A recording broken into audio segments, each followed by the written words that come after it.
Assalamualaikum. Halo adik-adik semuanya. Jumpa lagi dengan Kak Sinta bercerita. Nah, kali ini kakak akan bercerita tentang cacing tanah. Adik-adik sudah pernah melihat cacing tanah belum? Atau bahkan sudah pernah memegangnya? Ih, geli nggak megang cacing tanah? Kalau kakak sih berani, kalau adik-adik berani nggak? Coba ya, nanti di rumah adik-adik coba beranikan diri untuk memegang cacing tanah. Nah, adik-adik tahu nggak? Cacing tanah itu adalah cacing yang berbentuk tabung dan bersegmentasi dalam filum Annelida. Mereka pada umumnya hidup di dalam tanah. Nah, bagaimana cara cacing tanah itu memakan? Dan apa makanan cacing tanah itu? Nah, kakak akan jelaskan ya. Kakak mendapatkan referensi dari buku Widya Wiyata Pertama. Buku ini adalah buku ensiklopedi yang lengkap, membahas banyak detail-detail, ada hewan, ada tentang alam, ada tentang kebudayaan, masih banyak lagi.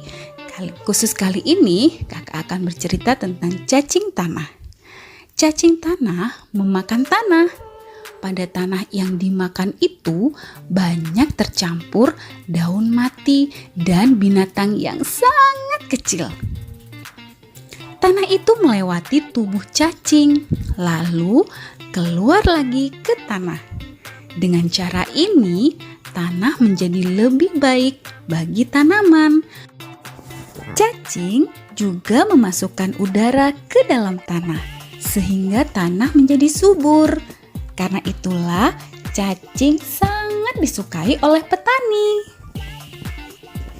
Selain itu, kotoran yang dikeluarkan oleh cacing tanah sangat membantu pertumbuhan tanaman. Nah, ada lagi loh cerita tentang cacing tanah. Cacing tanah itu tidak mempunyai mata, tetapi seluruh tubuhnya dapat mengindera cahaya. Cacing tanah bernafas lewat kulit. Jika air memenuhi liangnya, cacing terpaksa keluar dari tanah untuk menghirup udara. Jika tidak dapat kembali ke liangnya, cacing tanah akan kepanasan karena matahari dan cacing tanah itu bisa mati loh adik-adik. Ada lagi loh cerita tentang cacing tanah. Pada tubuhnya terdapat bulu-bulu pendek sehingga cacing tidak tergelincir. Dan bila ekornya putus, cacing tanah menumbuhkan ekor baru lagi. Jadi, jika terputus, cacing itu tidak akan langsung mati loh, tapi akan tumbuh lagi. Seperti itu adik-adik. Oke adik-adik, sekian dulu ya cerita tentang cacing tanah dari Kak Sinta yang diambil dari buku Widya Wiyata Pertama.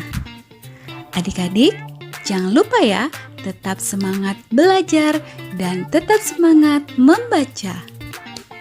Sampai jumpa di cerita-cerita selanjutnya. Wassalamualaikum.